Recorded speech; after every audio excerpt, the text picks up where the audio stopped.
Hello बच्चों।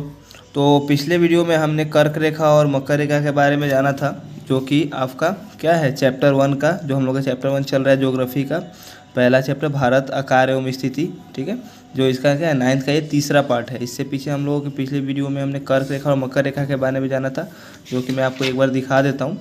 आपको बताया था मैंने कर्क रेखा और मकर रेखा क्या होता है। इसको ट्रॉपिक ऑफ कैंसर बोलते हैं इंग्लिश में, शॉर्ट में इसको TOC से डिनोट करते हैं। कर्क रेखा क्या होता है, कहाँ से गुजरता है, ठीक है, कितने राज्यों से गुजरता है, वो हमने पहला वीडियो में कवर करके रखा है। यह एक काल्पनिक रेखा है जो भारत को दो भागों में आधे आधे भागों में क्या करती है, बांटती है। मैंने आपको मैप के सहारे भी बना के दिखाया था। ठीक है, ठीक है, ऐसे कुछ। तो यहाँ से क्या कर्क रेखा जाता है, तो एक इमेजिनरी लाइन होता है जो भारत को क्या करता है, दो बराबर भागों में बांटते हुए दिखाता है। ठीक है, या यहाँ पे मैंने लिखा था कर्क रेखा क्या होता है, तो 23 डिग्री 23.5 डिग्री साउथ होता है। ठीक है, सॉरी, ये मकर रेखा होता है। कर्क रेखा क्या होता है 23.5 डिग्री। और हाँ, और कर्क रेखा मकर रेखा पर क्या होता है, कर्क रेखा पर सूर्य दोपहर में क्या होता है, लंबवत चमकता है। ठीक है, लंबवत चमकता हुआ दिखाई देता है। और हमारा जो पृथ्वी का जो क्या है आपका, यहाँ पे मैंने ये बताया था कि ये 0 डिग्री इक्वेटर है, विषुवत रेखा।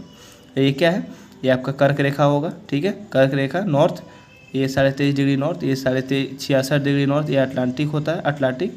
और ये क्या है, ये आपका मकर रेखा और ये अटलांटिक। यहाँ पे मैंने आर्कटिक और अंटार्कटिक के बारे में लिखा है। ठीक है, चलिए, तो आज हम लोगों को पढ़ना है अपने नेक्स्ट वीडियो में आज अक्षांश और देशांतर रेखा, लैटिट्यूड एंड लॉन्गिट्यूड लाइंस के बारे में। तो सबसे पहले देखिए लैटिट्यूड क्या होता है।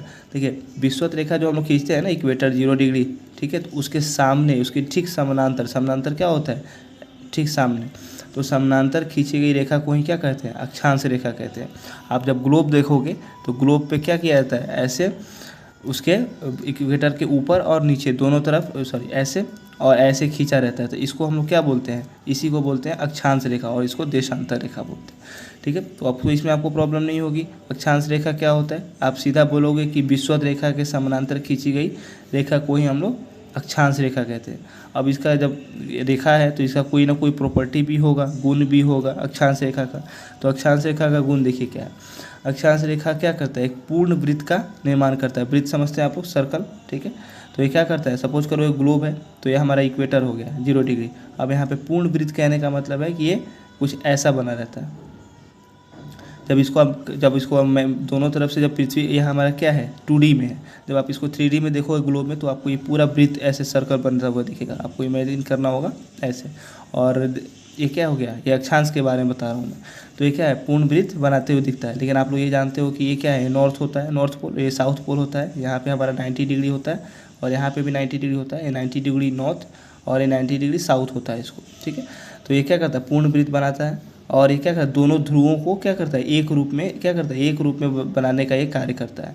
इसके कुल बिंदुओं की संख्या जो आपका होता है वो 90 degree north plus 90 degree south plus 0 degree equator होता है। इसको हम लोग शॉर्ट में 81 डिग्री भी लिखते हैं। ठीक, इसको 90 डिग्री ये और 90 डिग्री ये, टोटल को ऐड करते हैं 180। और ये जो 0 डिग्री आपका क्या इक्वेटर का है, विषुवत रेखा, वो आपको 1 की तरह काउंट होता है। तो टोटल 181 लाइन्स के हम लोग क्या करते हैं, फॉर्मेशन करते हैं। तो कुल अक्षांश बिंदुओं की संख्या कितनी होगी, 90 degree north plus 90 degree south एवं 0 डिग्री इक्वेटर। ये क्या है, 0 डिग्री जहाँ भी आपको रहे समझिए वो इक्वेटर है, विषुवत रेखा। ठीक है, तो ये था मेनली अक्षांश रेखा, जिसको इंग्लिश में हम लोग लैटिट्यूड लाइन बोलते हैं।